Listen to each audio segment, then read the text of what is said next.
Welcome to the heartwarming story of Rosie Quinn and Colt Maddox, two broken souls who find each other through an unusual business arrangement.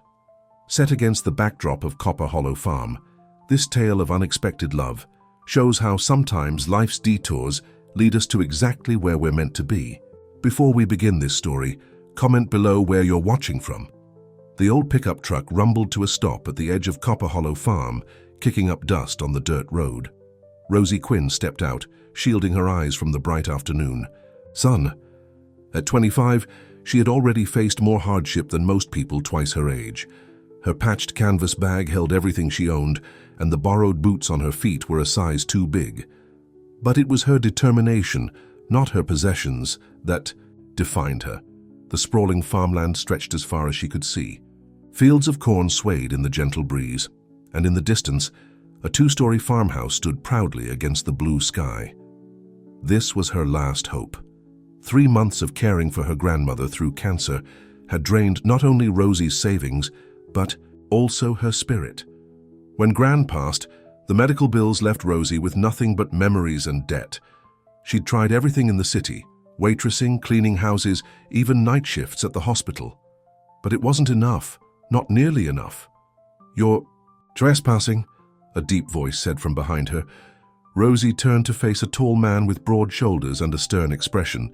Colt Maddox. She recognized him from the descriptions she'd heard in town. The wealthy, reclusive farmer who owned thousands of acres, the man people whispered about at the general store. "I'm not trespassing," Rosie replied, straightening her shoulders. "I'm looking for work." Colt's eyes narrowed as he studied her. His face was tanned from years under the sun, with lines around his eyes that suggested he was older than his 32 years. Or maybe it was the weight of whatever had made him lock himself away from the world. "Not hiring," he said, turning to walk away. "Please," Rosie called after him. "I'm not here to beg, just asking if you need help on the farm. I'll do anything. Clean, cook, tend to animals. I'm stronger than I look." Colt stopped and turned back. There was something in her voice that made him pause. Not desperation, though he could tell she needed this job badly. It was something else, something he hadn't seen in a long time. Determination. "You got experience with farm work?" he asked, crossing his arms. "My grandfather had a small farm when I was growing up. I helped until he sold it. I know how to work hard, Mr. Maddox." His eyebrow raised slightly at the mention of his name. "You know who I am." "Everyone in town knows who you are," Rosie said honestly. A ghost of a smile flickered across his face and disappeared just as quickly. "Come on," he said, nodding toward the farmhouse. "Let's talk inside." The kitchen of the farmhouse was large but surprisingly simple. A wooden table with 4 chairs sat in the center. The countertops were clean but worn from years of use. It was a functional space, not decorative. "Coffee?" Colt asked, already reaching for the pot. "Yes, please," Rosie said, setting her bag by her feet. As he poured the coffee, Rosie noticed how his movements were precise and efficient. There was nothing wasted in the way Colt Maddox moved through the world. "So," he said, sliding a cup toward her and taking a seat across the table. "Why Copper Hollow? Why my farm?" Rosie wrapped her hands around the warm mug. "I heard you might need help. After my grandmother died, there wasn't much keeping me in the city. I'm good with my hands. I don't mind long hours and—" She took a deep breath. "I need a fresh start." Colt nodded slowly, his eyes never leaving her face. "Most people don't come looking for fresh starts in the middle of nowhere." "Most people haven't lost everything," she replied, meeting his gaze. Something changed in his expression then. A recognition, perhaps. He stood abruptly and walked to the window, looking out at his land as the sun began its slow descent. "What if I said yes?" he said, his back still to her. "But not as a worker, as a wife." Rosie nearly choked on her coffee. "Excuse me?" Colt turned to face her, his expression unreadable. "It's not what you think." "I'm not sure what to think," Rosie said, setting down her mug carefully. "We just met. I don't need a love story, Ms. Quinn. I don't believe in them anymore." His voice was matter-of-fact, as if discussing the weather rather than marriage. "What I need is a wife, on paper." Rosie stared at him, confused. "I don't understand." Colt sighed and returned to the table. There's a section of land on the east side of the property. It belonged to my mother. According to an old family trust, to keep that land, I need to be married before my next birthday. It's a legal technicality from when the land was first settled. And when's your birthday? 2 months from now. Rosie sat back in her chair, processing his words. So you want to marry a complete stranger to keep some land? Not just some land, Colt corrected her. It's the most beautiful part of Copper Hollow. My mother loved it. Planted wildflowers there every spring. His voice softened slightly at the mention of his mother, revealing a crack in his otherwise stony demeanor. And what would I get out of this arrangement? Rosie asked, trying to sound practical despite the absurdity of the situation. Food, shelter, a fair wage, Colt listed off. And your freedom when the arrangement ends. No strings, no expectations. Just your name beside mine. How long would this marriage last? A year, maybe 2, depending on how the lawyers sort things out. Rosie stood up and walked to the window where Colt had stood moments earlier. The farm stretched out before her, bathed in golden light. In the distance, she could see a barn, a small orchard, and what looked like a garden gone wild with neglect. Why me? She asked finally. You could have asked anyone. Colt joined her at the window, keeping a respectful distance. You need something I can provide. I need something you can give. It's a fair trade. He paused. And you have honest eyes. That's rare. The compliment, unexpected and plainly stated, caught Rosie off guard. Can I think about it? She asked. Colt nodded. You can stay in the guest room tonight. Decision by morning. That night, Rosie sat on the porch swing, watching. The stars appear one by one in the darkening sky. The idea was crazy. Marrying a stranger? A man she knew nothing about except rumors from town, yet something about Colt Maddox intrigued her. Behind his gruff exterior, she sensed a deep wound. The townspeople whispered about a woman who left him at the altar years ago. Perhaps that explained his disbelief in love stories. And what did she have to lose? Her life in the city was over. The debts would follow her wherever she went. Here at least she could have a roof over her head and food in her stomach, a chance to save some money and start over when the contract ended. The screen door creaked. Colt stepped onto the porch with 2 glasses of lemonade. He handed one to Rosie and sat on the steps, his back to her. Beautiful night, he said, looking up at the stars. It is, she agreed, taking a sip of the tart lemonade. Did you grow up here? Colt nodded. Born and raised. Never wanted to be anywhere else. That must be nice, Rosie said softly. Belonging somewhere. He turned to look at her, his face half in shadow. You could belong here too. For a while at least. The simple statement hung in the air between them, heavy with possibility. Tell me more about this land you're trying to keep, Rosie said. Colt's expression softened. It's about 50 acres on the east side. Has a small creek running through. My mother called it Heaven's Corner, because in spring when the wildflowers bloom it looks like a piece of heaven fell to earth. He cleared his throat. After she died I couldn't bring myself to plant the flowers, but the land is still there waiting. And if you're not married by your birthday? My cousin gets it. He's already talking about selling to developers. Rosie nodded, understanding now the urgency behind his unusual proposal. If I say yes, she began carefully, I want some conditions of my own. Colt looked at her with newfound respect. Name them. I want a real job on the farm, not just a name on paper. I want to earn my keep. Fair enough? And I want my own room, my own space. The guest room would be yours. Rosie took a deep breath. And when this is over, I want a reference, something I can use to find work elsewhere. Colt stood and extended his hand. Deal. Rosie hesitated only a moment before shaking it. His hand was warm and calloused, the hand of someone who worked hard for what he had. Deal, she echoed. The following morning they drove into town in Colt's pickup truck. The courthouse was a small brick building on the main street. Rosie wore her best dress, a simple blue sundress that had seen better days but was clean and pressed. Inside they filled out paperwork under the curious eyes of the clerk, who clearly recognized Colt and seemed surprised to see him with a woman no one in town knew. Sign here, the clerk said, pushing the marriage license toward them. Rosie's hand trembled slightly as she picked up the pen. Was she really doing this? Marrying a stranger for a business arrangement? She looked up at Colt, who was watching her with those steady eyes. There was no pressure in his gaze, only a question. She could still walk away. Instead, she signed her name, Rosemary Ann Quinn.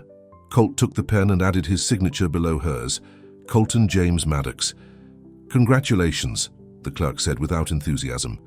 "You're married." There was no kiss, no celebration. Just a handshake and a quiet drive back to the farm. As they pulled up to the farmhouse, now her home too, Rosie felt a strange mixture of relief and anxiety. What had she gotten herself into? "I'll show you around properly," Colt said as they got out of the truck. "You should know the farm if you're going to work it." For the next hour he gave her a tour. The barn with its 2 horses and small herd of cattle, the chicken coop, the vegetable garden that needed attention, the fields of corn and wheat, and the orchards of apple and peach trees. "And that," he said, pointing to a distant hill dotted with trees, "is Heaven's Corner." Even from a distance, Rosie could see its beauty. A small creek glinted in the sunlight, and the rolling hill seemed to invite exploration. "It's beautiful," she said honestly. "Yes, it is," Colt agreed, and for the first time since they'd met, Rosie saw a genuine smile cross his face. That evening, as Rosie unpacked her few belongings in the guest room, her room now, she caught sight of her reflection in the old mirror above the dresser. Mrs. Colton Maddox. The title felt foreign, like a coat that didn't quite fit, but as she looked out the window at the vast farmland that stretched in every direction, she felt something she hadn't felt in a long time. Hope. This strange arrangement, this marriage, of convenience. Perhaps it was exactly what she needed. A chance to rebuild, to heal, to find her footing again. And maybe, just maybe, to help a guarded man save the one piece of his heart he still cared about. Life on Copper Hollow Farm quickly fell into a rhythm. Rosie woke each morning before sunrise, made coffee and prepared a simple breakfast before heading out to collect eggs from the chicken coop. By the time Colt came in from his early morning chores, food was on the table. They ate mostly in silence. Those first few days, like strangers sharing a bus stop rather than a marriage certificate. Colt would tell her what needed to be done around the farm, and Rosie would nod, taking mental notes. "The garden needs weeding," he said one morning, between bites of scrambled eggs. "Previous housekeeper let it go." "I noticed," Rosie replied. "I'll take care of it today." Colt looked up from his plate, studying her face. "You don't have to do everything at once. Farm work never ends anyway." "I like keeping busy," she said simply.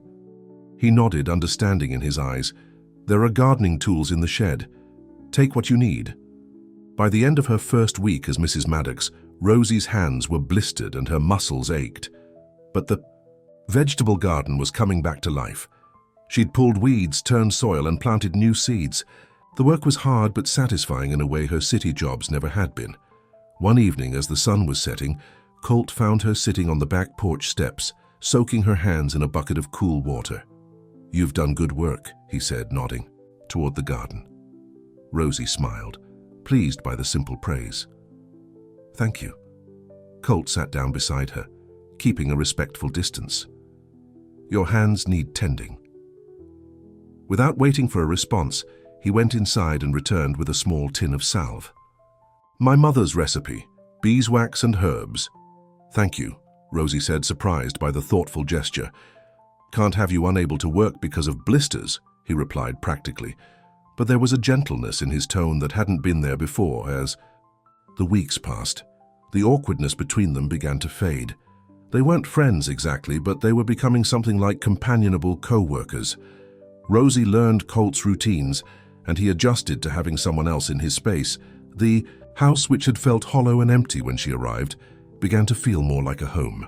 Rosie added small touches: fresh flowers on the kitchen table, curtains she'd sewn from fabric found in a storage chest, the scent of homemade bread baking in the oven. One rainy afternoon, when outside work was impossible, Rosie decided to tackle the barn. Colt had mentioned old furniture stored there that might be useful. As she sorted through dusty tarps and boxes, she discovered something unexpected: a piano hidden beneath a canvas cover. The instrument was old, but appeared to be in good condition. Rosie wiped away the dust with her sleeve and pressed a key. The note rang clear in the empty barn. "What are you doing?" Colt's voice startled her. He stood in the doorway, rain dripping from his hat. "I found a piano," Rosie said, stating the obvious. "I didn't know you played." "I don't," he replied tersely. "It was my mother's." "It's beautiful." Rosie ran her fingers over the smooth wood. "May I play it sometime? I took lessons as a child." Colt stared at the piano, his expression unreadable. For a moment, Rosie thought he might refuse. "Do what you want," he said finally, turning to leave. "But not in the house. Leave it here." That night at dinner, the silence between them felt heavier than usual. Rosie wanted to ask about his mother, about the piano, but she knew better than to pry. Whatever had happened, the wound was still raw. Instead, she said, "I found a recipe book in the pantry." "Your mother's handwriting?" Colt's fork paused halfway to his mouth. "Yes. Would it be okay if I tried some of the recipes? The apple pie looks good." He was quiet for so long that Rosie thought she'd overstepped. Then, softly, "She made it every Sunday." "My grandmother made pies too," Rosie said, relieved he was talking. "Taught me how to make the perfect crust." "Mom said the secret was cold butter," Colt offered, a small but significant sharing. Rosie smiled. "Gran said the same thing." The next day, Rosie baked an apple pie following Mrs. Maddox's recipe. The scent filled the kitchen, warm and inviting. When Colt came in from the fields, he stopped in the doorway, his expression a mixture of surprise and something deeper, more vulnerable. "You made pie," he said, stating the obvious. "Sunday tradition," Rosie replied, setting it on the cooling rack. "It needs an hour to set properly." That evening, they ate pie on the porch as the sun set. For the first time, Colt told her a story about his childhood, how he and his mother would pick apples together every fall.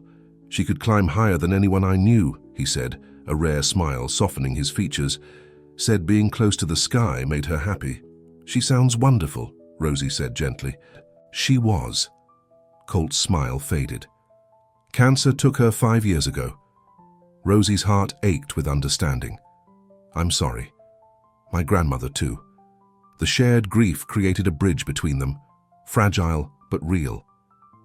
As weeks turned into a month, Rosie found herself thinking less about their contract and more about the man she'd married. Colt Maddox was complex, hard-working, private, often distant, but capable of surprising kindness. She noticed how he always made sure she had what she needed for her work, how he fixed her bedroom window when it started letting in cold air at night, how he brought her wildflowers he'd found while checking the fences, casually setting them on the porch railing without comment. One evening, Rosie slipped away to the barn after dinner. The days were getting shorter, and a chill hung in the air.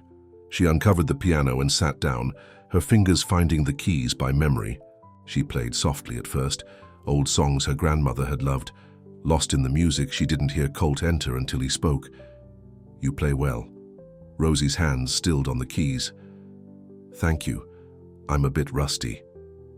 Colt moved closer, his eyes drawn to a framed photograph sitting atop the piano. It showed a woman with Colt's eyes sitting at this very piano mid-laugh. "My mother," he said, answering Rosie's unasked question. That was her favorite song. "What was it called?" Rosie asked. Colt stared at the photograph, his throat working. "I don't remember," he said finally, but Rosie sensed it wasn't true. The memory was there, just too painful to voice. "Would you like me to play something else?" she offered. To her surprise, he pulled up a wooden crate and sat down. "Play what you want, I'll listen." For the next hour, Rosie played every song she could remember while Colt sat in silence, his eyes closed. When she finally stopped, her fingers tired, the barn felt different somehow. No longer just a place of work, but a place where something fragile and new was taking root. "Thank you," Colt said simply as they walked back to the house, side by side in the moonlight. The next morning, Rosie found the piano had been moved to a corner of the living room. 2 months passed, and fall painted Copper Hollow Farm in golds and reds. Rosie had taken to playing the piano each evening, and sometimes Colt would sit in the old armchair, listening with his eyes closed. They shared coffee at dawn and stories at dusk, their initial awkwardness replaced by something more comfortable. Fun Chum. Colt's birthday, Rosie baked a chocolate cake using another of his mother's recipes. They celebrated quietly, just the two of them at the kitchen table. "You saved Heaven's Corner," Rosie said, cutting him a generous slice. "Congratulations." Colt watched her across the table, his expression thoughtful. "We saved it," he corrected. "The marriage was your idea too. Still, it's your land, your mother's legacy. Would you like to see it?" he asked suddenly. "Heaven's Corner, properly, I mean, not just from a distance." Rosie's eyes brightened. "I'd love that." The next day, Colt saddled 2 horses and they rode east across the property. The air was crisp with autumn, and leaves crunched beneath the horses' hooves. As they crested a small hill, Heaven's Corner came into view. It was even more beautiful up close. The creek sparkled in the sunlight, winding its way through a meadow dotted with trees. Turning golden red, wild grasses swayed in the breeze. "It's perfect," Rosie breathed, dismounting to get a better look. "Mom used to say it's where the earth touches heaven," Colt said, joining her. She'd spend hours here, planning where to plant which flowers. "I can't imagine," Rosie said, trying to picture the meadow awash with color. "Will you plant wildflowers next spring?" Colt looked at her, something shifting in his gaze. "Would you like to?" The question carried weight beyond its simple words. Would she still be here by spring? Their arrangement hadn't specified an exact end date. "I would," Rosie said softly. They spent the afternoon by the creek, Colt telling stories about his childhood, Rosie sharing memories of her grandparents' farm. As the sun began to set, painting the sky in pinks and oranges, they rode home in companionable silence. That night, as Rosie played the piano, Colt spoke the words she'd been waiting to hear. "Moonlight Sonata," he said quietly. That was her favorite song. Rosie's fingers stilled on the keys. "It's beautiful." "She used to say it sounded like what love feels like," Colt continued, his voice thick with memory. "I never understood what she meant. Until—" He stopped, looking away. "Until?" Rosie prompted gently. Colt stood abruptly. "It's getting late. Good night, Rosie." As the door closed behind him, Rosie stared at the keys beneath her fingers. Something was changing between them, something neither had planned for. Each shared meal, each story exchanged, each moment of unexpected laughter was building a bridge across the careful distance they'd maintained. The next morning, Rosie woke to find an envelope had been slipped under her door. Inside was a letter, the paper crisp and official-looking. "Dear Miss Quinn, we are writing to inform you that your third cousin, Margaret Whitford, has recently passed away. In her will, she has left you a small inheritance of $25,000, contingent upon your return to the city to claim it in person." Rosie sat on the edge of her bed, reading and rereading the letter. A cousin she barely remembered had left her money, enough to pay off her debts and start fresh. But there was a condition. She must return to the city and resume the life she was meant for, as the letter put it. The timing seemed almost cruel. Just when Copper Hollow was beginning to feel like home, just when Colt was starting to open up to her, just when her heart was beginning to hope for something more than a contract. At breakfast, she couldn't bring herself to mention the letter. Colt noticed her distraction but didn't pry, respecting her privacy as she'd respected his. For 3 days, Rosie carried the letter in her pocket, its weight growing heavier with each passing hour. She needed to make a decision. The money would solve so many problems, but leaving the farm, leaving Colt, the thought created an ache she hadn't expected. On the 4th day, she found Colt in the fields, checking the last of the harvest before winter set in. "Can we talk?" she asked, her voice steady despite her racing heart. He straightened, noticing the envelope in her hand. "What's that?" "A letter," Rosie said, holding it out to him. "From a relative I barely knew." Colt read it slowly, his expression giving nothing away. When he looked up, his eyes were guarded. "That's a lot of money." "It is," Rosie agreed. "You should take it," he said, handing the letter back. "Our arrangement was always temporary. This is a good opportunity for you." His practical tone hurt more than Rosie expected. "Is that all you have to say?" Colt looked away, across the fields that had been in his family for generations. "What do you want me to say, Rosie?" She took a deep breath. I didn't come here to be someone's contract, but I never expected to find my heart in a place like this." Her voice trembled slightly. "I need to know something." He looked at her, his breath caught. "If I stayed, would it still be a deal, or would it be a choice?" The question hung between them, as fragile and significant as the first wildflower of spring.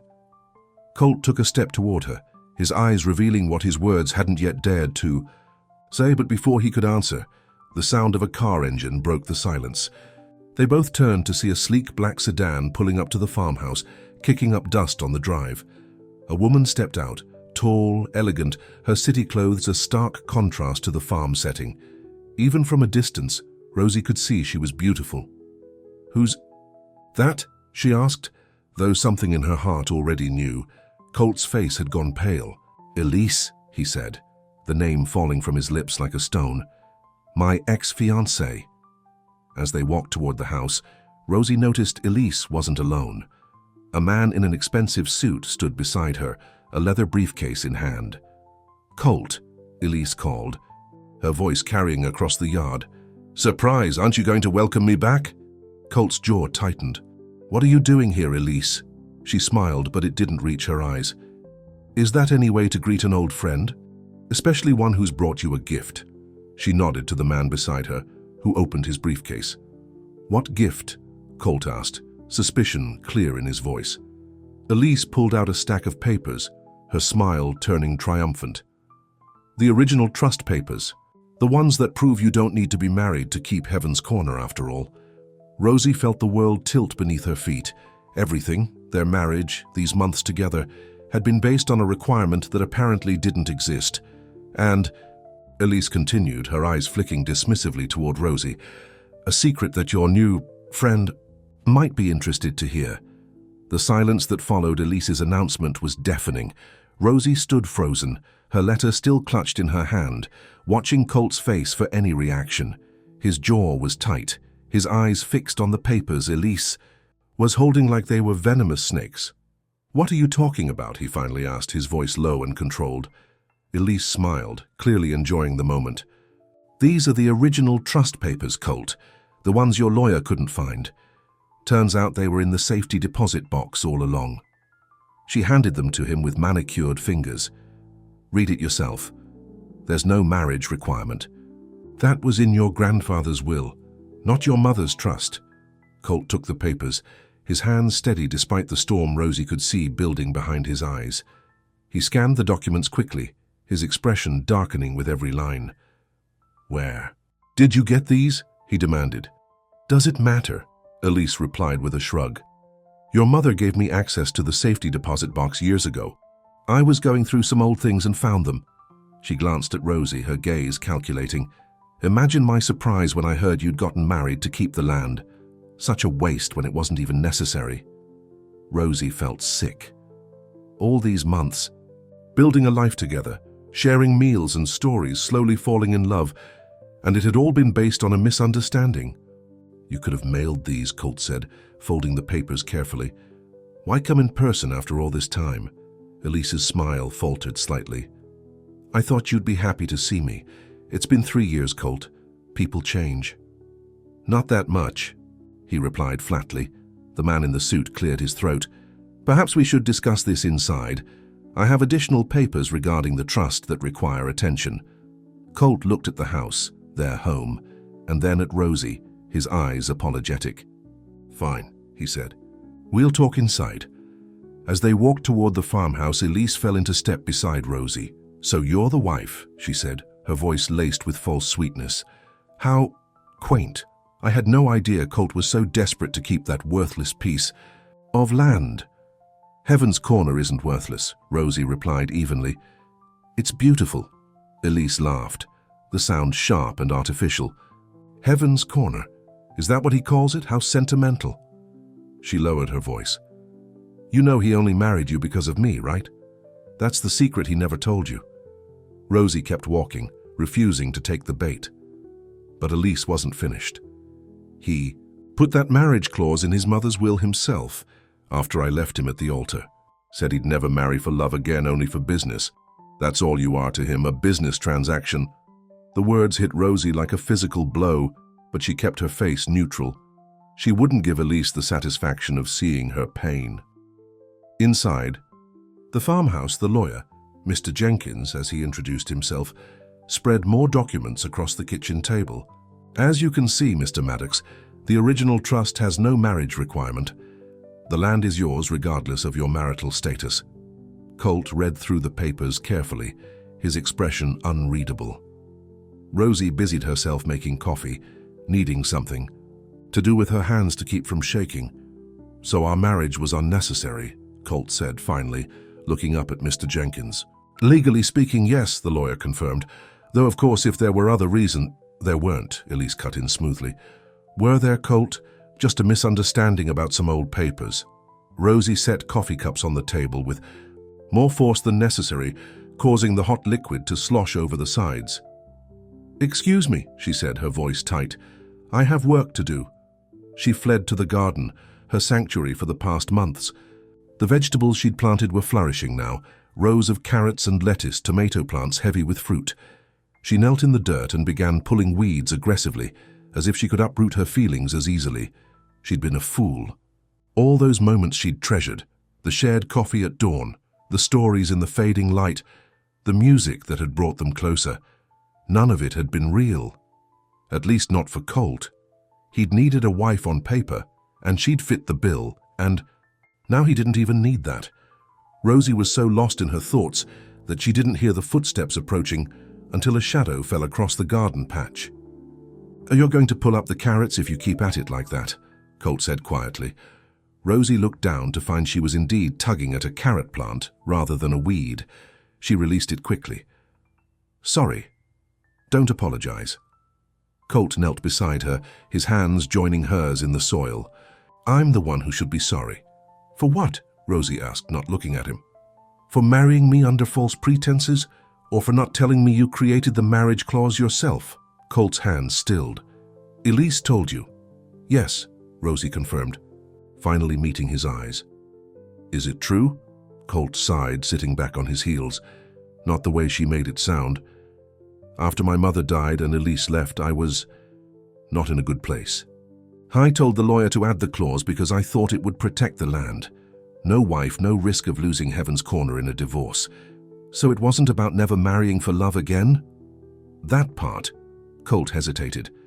That part was true. At the time. The admission hung between them. Rosie turned back to her weeding, needing the distraction. Where are Elise and Mr. Jenkins now? Gone, Colt said. I told them to leave. And the trust papers? They're legitimate. I don't need to be married to keep Heaven's Corner. He paused. But that doesn't change anything between us. Not unless you want it to. Rosie looked up sharply. What do you mean? Before Colt could answer, they heard a car approaching. Not the sleek sedan that had brought Elise, but an older model, its engine sputtering as it came up the drive. Are you expecting someone? Rosie asked. Colt shook his head, standing to see who had arrived. A middle-aged man in a rumpled suit stepped out of the car, clutching a briefcase similar to Mr. Jenkins's. He spotted them in the garden and waved, heading in their direction. Mr. Maddox, he called. I'm Harold Wilson, attorney for the estate of Margaret Whitford. Rosie stood quickly, brushing dirt from her hands. That's my cousin, the one who left me the inheritance. Mr. Wilson nodded, looking relieved. Ms. Quinn, I've been trying to reach you. There's been a development regarding your inheritance. Rosie and Colt exchanged a glance before inviting Mr. Wilson inside. In the kitchen, which still smelled faintly of the coffee Rosie had made for Elise and Mr. Jenkins, the attorney opened his briefcase and pulled out a file. I'm afraid there's been a mistake, he began. The condition about returning to the city wasn't in Ms. Whitford's will at all. It was added by her son, who wanted to contest the will. I don't understand, Rosie said, confused. Your cousin left. You the money with no strings attached, Mr. Wilson explained. Her son didn't approve and tried to add conditions. When I discovered the tampering, I came immediately. He pulled out a check. Your inheritance, Ms. Quinn, to use however and wherever you see fit. Rosie stared at the check in disbelief. $25,000, enough to pay off her debts and start fresh, and no requirement to leave Copper Hollow. Thank you, she said, accepting the check with trembling hands. After Mr. Wilson left, promising to send additional paperwork by mail, Rosie and Colt sat at the kitchen table, the check between them like a question neither knew how to ask. "That's a lot of money," Colt said, echoing his words from earlier. "It is," Rosie agreed. "What will you do with it?" The unspoken question hung in the air. "Will you leave?" Rosie looked around the kitchen, at the curtain she'd sewn, the herbs drying on the windowsill, the pie plate still sitting on the counter from their last Sunday dinner. This place that had become home. "I could invest in the farm," she said, carefully. "Maybe expand the vegetable garden, sell at the farmer's market in town." Colt's eyes met hers, hope flickering in their depths. "You want to stay?" "Do you want me to?" Rosie countered, needing to hear him say it. Before he could answer, the phone rang. Colt hesitated, then went to answer it. His side of the conversation was brief, mostly yes and I understand, but his expression grew more troubled with each passing second. When he hung up, he turned to Rosie with a sigh. That was Jenkins. Elise wasn't telling the whole truth. "What do you mean?" Colt ran a hand through his hair, a gesture Rosie had come to recognize as a sign of frustration. "The trust papers are real, but there's another document, a codicil that says if I'm married and then divorce, I lose Heaven's Corner anyway." She knew, Rosie realized. She wanted you to think you didn't need to be married, so you'd end our marriage, and then you'd lose the land anyway. Colt nodded grimly. "Exactly. Her father's company has been trying to buy this property for years. This was her way of helping them get it. So we still need to stay married," Rosie said, trying to process what this meant for them. "Legally, yes," Colt confirmed. "But Rosie, I don't want you to feel trapped. You have money now. You can go wherever. You want, do whatever you want. And Heaven's Corner? I'd find another way to protect it." Rosie stood and walked to the window, looking out at the farm that had become her home. The sun was setting, painting the fields in gold and amber. In the distance, she could just make out the trees of Heaven's Corner, swaying gently in the evening breeze. "When I was a little girl," she said softly, "my grandmother told me that home isn't a place, it's a feeling, a place where you're seen for who you really are." She turned back to Colt. "I've never felt more seen than I do here." Colt stood and crossed the kitchen to join her at the window.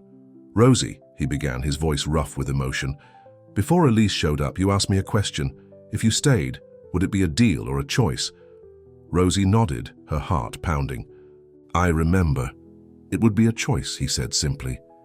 "It has been for a while now." "Since when?" she asked, needing to hear him say it. "Since you brought music back into this house," Colt admitted. "Since you made my mother's apple pie. Since you looked at Heaven's Corner and saw its beauty, not its value." He took her hand gently. "Since I realized I was falling in love with my wife." The words she'd been hoping to hear, spoken plainly in the fading light of their kitchen. Rosie felt tears spring to her eyes. "Rosie," Colt continued, his voice gentle, "I promised you no strings. No expectations. If you want to go, I'll understand, but if you stay, I want it to be because you choose to, not because of some legal document." Rosie thought of the check in her pocket, the freedom it represented. She could go anywhere, start over anywhere. But the thought of leaving Copper Hollow, leaving Colt, made her heart ache in a way she hadn't expected when she first agreed to their arrangement. "I think," she said slowly, "that I'd like to stay, not because of a contract, but because this feels like home." Colt's smile was like sunrise after a long night. "It is home. Your home too, if you want it to be." Rosie nodded, her own smile breaking through her tears. "I do." This time, when Colt leaned in to kiss her, there was no audience, no legal necessity. Just a man and a woman who had found each other in the most unexpected way, choosing to build something real from what had begun as a business arrangement. That night, as they sat on the porch swing watching the stars appear, Colt told her the name of his mother's favorite piece of music. The one she'd said sounded like what love feels like. "Clair de lune," he said softly. "It means moonlight in French." Rosie rested her head on his shoulder, content in a way she hadn't known was possible. "Will you teach me to play it?" "I can try," Colt replied, his arm around her shoulders. "Mom tried to teach me, but I never had the patience." "We have time," Rosie said. "We have all the time we need. As they sat together under the vast night sky, the future stretched before them, not as a contract with an end date, but as a choice they would make each day, to build a home together, to plant wildflowers in heaven's corner, to fill the farm with music and laughter, and someday perhaps a family of their own. Two broken people who had found each other when they needed it most, healing each other in ways neither had expected. But just as they began to dream of their future together, fate had one more surprise in store. The next morning, as Rosie was gathering eggs from the chicken coop, she heard tires on the gravel drive. Expecting Mr. Wilson with the promised paperwork, she was shocked to see Elise's sleek black sedan pull up to the house once again. This time, Elise was alone. She stepped out of the car looking distraught, a far cry from the confident woman who had arrived the day before. "Where's Colt?" she demanded when she saw Rosie. "Checking the north field," Rosie replied cautiously. "What's wrong?" Elise clutched her purse tightly, her knuckles white. "I need to speak with him now." Something in her tone made Rosie pause. "I'll get him. Wait here." She found Colt by the barn, repairing a fence post. When she told him Elise had returned, his expression hardened. "What does she want now?" "I don't know," Rosie admitted, "but she seems upset. Really upset." They walked back to the house together, Colt's hand finding Rosie's in a silent promise. Whatever Elise wanted, they would face it as a team. Elise was pacing in front of her car, her usual composure shattered. When she saw them approaching, she straightened, trying to gather herself. "Colt," she began, her voice trembling slightly, "there's something I need to tell you, something I should have told you years ago." "I'm not interested in your apologies, Elise," Colt said firmly, "or any more of your schemes to get this land." "It's not about the land," Elise insisted. It's about why I left." Colt stiffened beside Rosie. "That's ancient history." "No, it's not." Elise opened her purse and pulled out a photograph, holding it out with shaking hands. "It's very much present." Colt took the photograph, and Rosie watched as all the color drained from his face. In the picture was a young boy, perhaps 3 years old, with Colt's eyes and Elise's smile. "His name is Ethan," Elise said softly. "He's your son." Silence fell over the farmyard. The photograph in Colt's hands might as well have been a live grenade. Rosie stared at the image of the little boy, a perfect blend of Colt and Elise, and felt her world tilt for the second time in 2 days.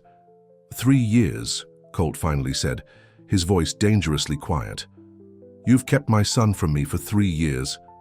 Elise's composure cracked completely. "I was scared, Colt. When I found out I was pregnant, we were already falling apart. You were so focused on the farm, on your mother's illness." "Don't!" Colt cut her off sharply. "Don't use my mother as an excuse." "It's not an excuse," Elise insisted. "It's what happened. I panicked. I thought I could do it on my own." "And now?" Rosie asked, finding her voice. "Why tell him now?" Elise turned to her, as if seeing her clearly, for the first time. "Because Ethan is asking questions about his father, about where he comes from." She looked back at Colt. "And because I was wrong. He deserves to know you, and you deserve to know him." Colt kept staring at the photograph, his thumb tracing the outline of the boy's face. "Where is he now?" "With my sister in town." "I wasn't sure how this would go," Elise admitted. The weight of what this meant hit Rosie like a physical blow. A child, Colt's child, a complete rewriting of everything they thought their future held. "I'd like to meet him," Colt said finally, his voice steadier than Rosie expected. Elise nodded, relief washing over her face. "Of course, he's been excited since I told him where we were going." She hesitated, glancing at Rosie. "I didn't know you were married. I'll have to explain." "You'll explain that Rosie is my wife," Colt interrupted firmly, "and that we're both looking forward to meeting Ethan." Rosie looked at him in surprise. In the midst of this emotional earthquake, he was including her, claiming her, not as part of a contract or a business arrangement, but as his partner. "I'll bring him tomorrow morning, if that's okay," Elise said. "Around 10. Colt nodded, still holding the photograph. "We'll be here." After Elise drove away, Rosie and Colt stood in the yard, the enormity of what had just happened settling around them like dust after a storm. Colt, Rosie began, unsure of what to say, but needing to say something. This changes everything. Turned to her, his eyes conflicted. I know, I'm sorry, Rosie, this isn't what you signed up for. Neither did you, she pointed out gently. Colt looked down at the photograph again. He has my mother's smile, not Elise's, my mother's. Rosie touched his arm, feeling the tension in his muscles. How are you feeling? Angry, he admitted. Shocked. Terrified. He paused, and something else, something I didn't expect. What? Hope, he said softly. I have a son, Rosie. A little boy who's part of me, part of my mother. Rosie felt tears spring to her eyes at the wonder in his voice. However complicated this situation was, however much it might change their plans, she couldn't begrudge him. This miracle. He's beautiful, she said, looking at the photograph.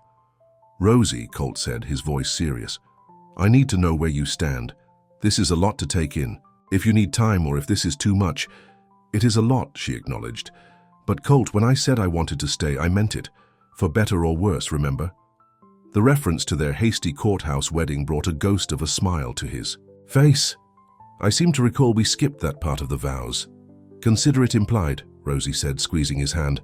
That night they sat at the kitchen table long after dinner, talking through what this meant for their future. Colt wanted his son in his life, that much was clear. But Elise's role, Rosie's role, how they would make it all work, those questions had no easy answers. What if she's lying? Rosie asked cautiously. After everything with the trust papers, Colt shook his head. She's not. I can see my mother in him. He sighed heavily, and it explains why she left so suddenly. We were engaged, the wedding was planned, and then one day she was just gone. No real explanation. You never suspected? Never, he admitted. I was. So focused on my mother's illness, on keeping the farm running. I thought Elise left because she couldn't handle the pressure, the responsibility. And now a little boy is about to walk into our lives, Rosie said, still trying to process it. Colt reached across the table for her hand. Our lives, he repeated. If you still want that. Rosie thought of the check in her drawer upstairs. The freedom it represented. And then she thought of the life she and Colt had begun building together. The garden, the piano music, the wildflowers they planned to plant in Heaven's Corner. I do, she said firmly. But Colt, I need to know that you're choosing me, not just because of the land or because you need help with Ethan, but because you want me here. Rosie, he said, his voice thick with emotion. I started falling for you the moment you stood in my yard and refused to beg for a job. Everything since then, watching you bring life back to this place, hearing you play my mother's piano, seeing you care for things that matter to me, it's only made me more certain. I want you here, not as a contract, as my wife, for real. He stood and came around the table, pulling her to her feet and into his arms. For the first time since they'd met, he kissed her with no hesitation, no holding back. A kiss that felt like a promise, like a future neither of them had dared to imagine. When they broke apart, Rosie rested her forehead against his chest, feeling his heart beat beneath her cheek. Then we'll figure this out. Together. The next morning dawned clear and bright. Rosie woke early, driven by a nervous energy she couldn't contain.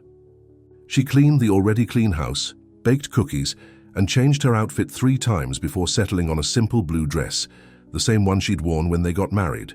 At precisely 10 o'clock, they heard a car on the drive. Colt, who had been pacing the porch for the last hour, froze. Rosie slipped her hand into his. Ready? She asked. He squeezed her hand. As I'll ever be. Elise's car pulled up, and she stepped out looking as nervous as they felt. She opened the back door and a small figure emerged, a little boy in jeans and a red t-shirt, his dark hair tousled by the wind. He looked around curiously, his eyes. Why does he took in the farm? Is that him? He asked Elise, pointing at Colt. Is that my dad? The simple question, spoken in a clear, childish voice, seemed to pierce right through Colt. He stepped forward, moving as if in a dream. Yes, Elise said, kneeling beside the boy. That's your dad, Ethan, and that's his wife, Rosie. Ethan looked up at them, solemn and appraising in the way only children can be. Do you have animals? He asked Colt. Colt let out a surprised laugh, tension breaking. Yes, he said, his voice gentle. Horses and cows and chickens. Would you like to see them? Ethan nodded eagerly, his initial shyness forgotten. Mom said you live on a farm. I've never been to a real farm before. Well, this is a real farm, Colt said, crouching down to the boy's level. And I'd be happy to show you around. He hesitated, then added, if that's okay with your mom. Elise nodded, tears in her eyes. Of course. The next few hours were a blur of activity. Colt showed Ethan the barn, introduced him to the horses, let him collect eggs from the chicken coop. The boy was full of questions, his curiosity boundless. And Colt answered each one patiently, his face lit with a joy Rosie had never seen before. Rosie hung back, giving them space to connect, until Ethan himself pulled her into their exploration. Rosie, he called, running up to her with an egg cupped carefully in his small hands. Look what I found, all by myself. That's wonderful, Ethan, she said, kneeling down to admire his treasure. You're a natural farmer. His face lit up at the praise. Can I help make breakfast tomorrow with it? The question caught her off guard. Tomorrow? Ethan looked to his mother. Can we come back tomorrow, Mum? Please. Elise, who had been watching the scene with a complicated mix of emotions, nodded slowly. If Colt and Rosie don't mind, we could come back.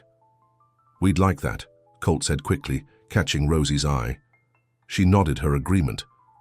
That evening, after Elise and Ethan had left with a promise to return the next day, Rosie and Colt sat on their porch swing processing the day's events. He's amazing, Colt said softly. So smart, so curious about everything. He has your eyes, Rosie observed, and your mother's smile, just like you said.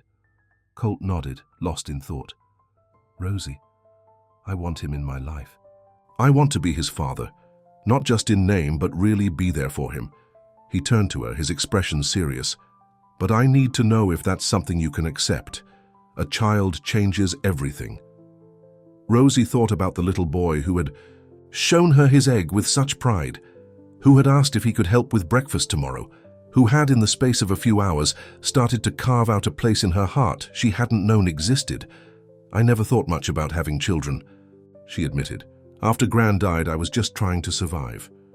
But today, watching you with Ethan, she smiled softly. I think I could love being part of his life, being a stepmother. Colt pulled her close, pressing a kiss to her temple. You're extraordinary, you know that? I'm just choosing what matters, Rosie replied. And what matters is you, us, the family we could be.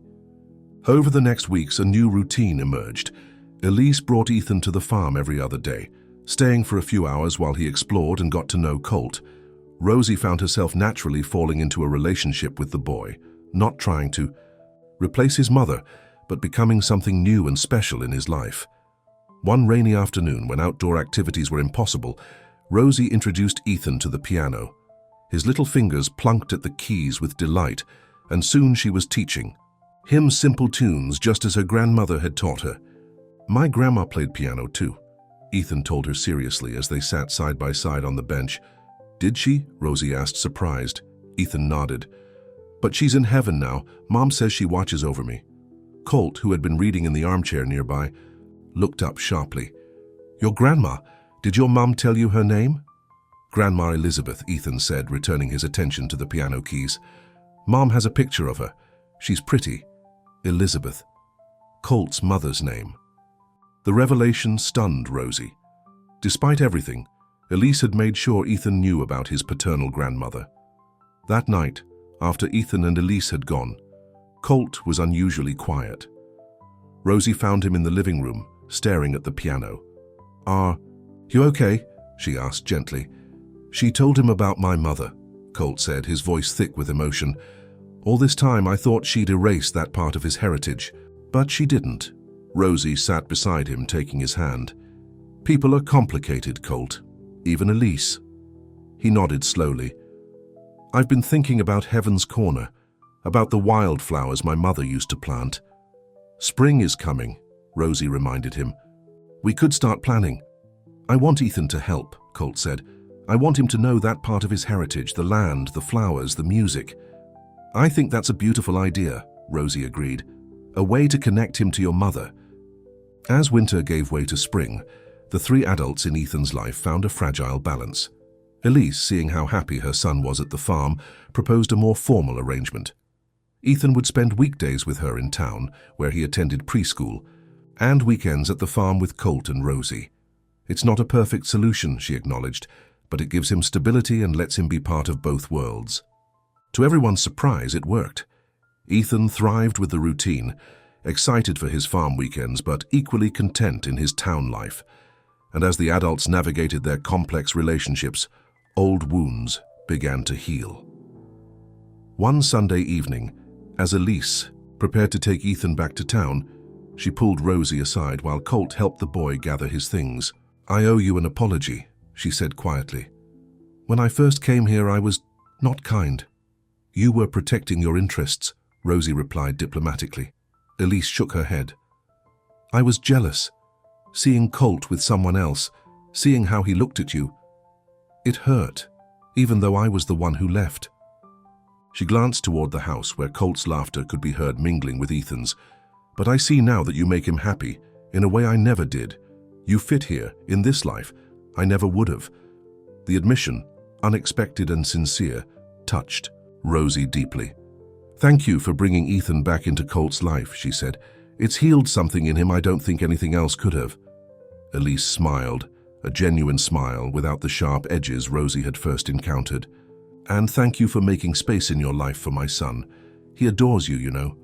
As spring fully arrived, Heaven's Corner burst into life. Colt, Rosie, and Ethan spent a magical Saturday planting wildflower seeds, the same varieties Elizabeth Maddox had planted each year. Ethan took the task with serious concentration, carefully placing each seed as instructed. "When will they grow?" he asked, patting the soil gently. "Soon," Colt promised, "and they'll be beautiful. Like Grandma's flowers in the picture."